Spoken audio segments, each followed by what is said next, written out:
Hi friends, this is Avinash Miriyam and I am president at Anglia Ruskin Students Union. Currently, I am studying masters in film and television production. Before becoming a president, I worked as a student buddy, student ambassador, student member for the active curriculum framework for the Cambridge School of Creative Industries, committee member for the Attainment Gap Working Group and library star. And I set up a Indian society and I was president for last year.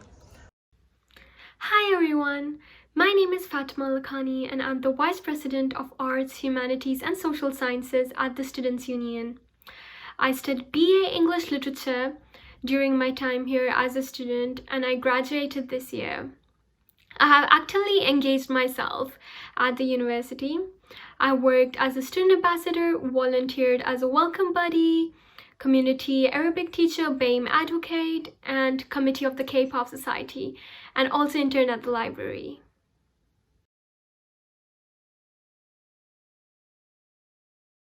As a BAME student, inclusivity to me means giving everyone a fair opportunity to let their opinions heard. It not only is about being able to speak out, but also getting acknowledged and taken seriously when it comes to expressing ideas, opinions, and concerns. To be able to communicate and integrate with our surroundings. Inclusivity means to me, it means all the students, irrespective of their race, religion, disabilities, and healthcare needs, they have to be treated with respect and appreciated as the valuable members of the university, providing all students a common platform to engage, entertain, encourage, and empower them.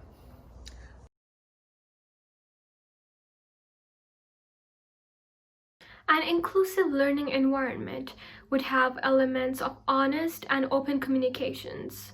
I had a very good experience with my studies on my course because we had group work like presentations and workshopping each other's work and seminar discussions. The effect this had on me was that I felt more included in the learning process than I would have if they were only lectures. Also, it also gave me an opportunity to converse with my peers and establish a network like a support group. And in my opinion, an inclusive learning environment definitely have these lines of honest communications.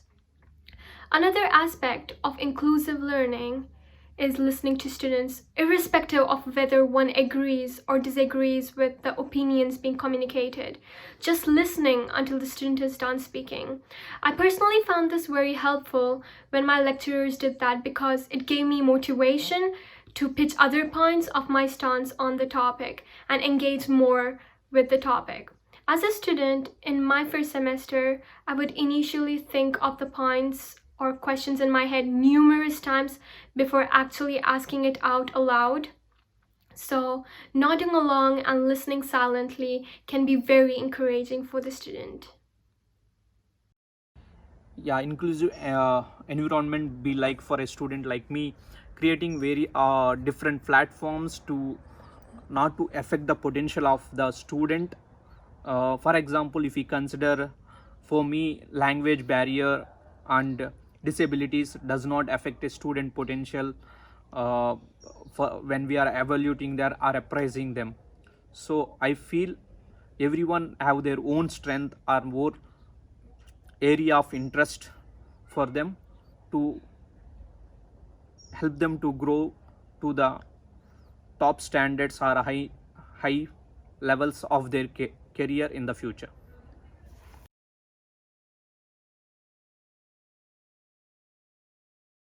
Understanding students from their perspective to make sure that each and every student is represented or welcomed with open hands, to know what they are or what they need from their point of view in an empathic way, rather than just following the syllabus or just working on the course modules to reach their potential. It is very important for students to feel a sense of belonging as it has direct impact on their studies. A student is more likely to engage with the module if they feel connected to it. The same is true for BAME students.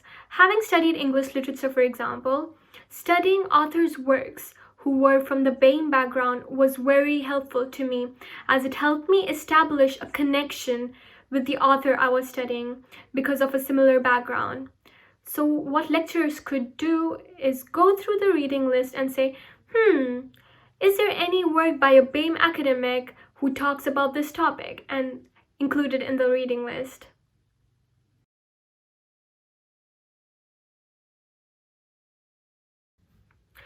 Regarding how the staff can help achieve our goals, it is mostly a combination of what I mentioned earlier. In terms of support, I would broadly categorize them into academic support and social support. Academically, I feel that AHSS faculty is doing a brilliant job in terms of personal tutoring, one-to-one sessions with lecturers, monitoring grades, and if there's a significant drop, following up with a friendly email or talking over a cup of coffee. From my experience, I feel like my performance and engagement in class matters when a lecturer engages in conversation or follows up with an email. It reassures the student to know that there is support if they need it. In terms of social support, it really depends on the course and demographics, but making sure in a class not everyone from the BAME community is clubbed together in a group and the non-BAME students into another group due to unconscious bias.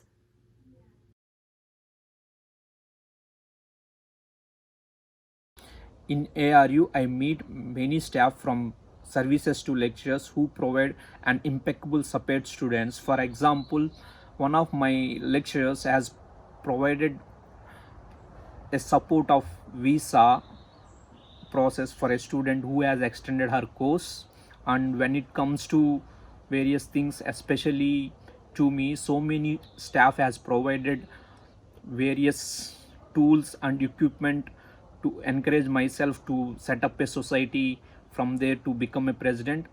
To be you can show me as an example how a BAME student is encouraged in our university to reach their potential.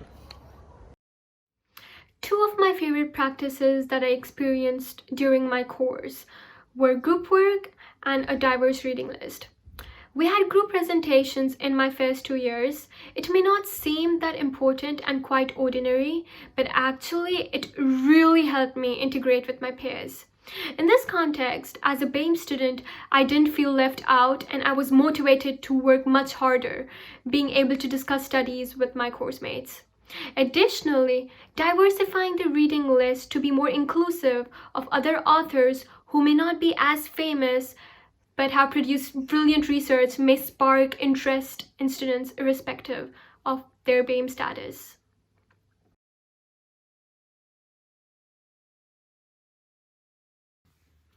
Online learning is going to have an effect on all students, but even more so on BAME students. In a classroom with online learning, a student may have questions or ideas but may hold back to let other people speak and give out their opinion because they do not want to interrupt another person talking. If there are students who engage a lot, students with the questions may not get an opportunity to speak out what is on their minds and eventually give up on engaging because to them, no one seems to be interested in what they have to say. This can have a directly proportional impact on their engagement with the course. What can be done to combat this is ensuring that every student gets a chance to speak, so having a Q&A perhaps would work. Also, it is easy to run overtime during class and in the process overlook some opinions that were made. So keeping track of time in class would be another great practice. Personally, I think that online learning is a great opportunity to reassess the way of teaching. Now we can stop, take a step back, and look at the big picture to see how it has been done so far and how it can be improved. I think this is the key point to remember in this conversation. It is that there are problems, but there are solutions as well. online learning will definitely affect BAME students on a large scale. I can say it is not as interactive as the face-to-face learning. The relation between the lecturer and student will not happen as the same in face-to-face. Lectures cannot understand or estimate the student capabilities of the student like earlier. Finally, it all depends on technology to play a major role in the student life.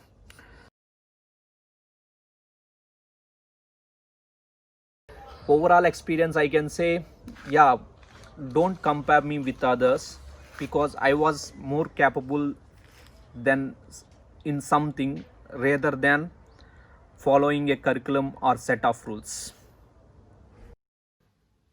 In a few words, if I were to do that, I'd say listen, communicate, and gather feedback.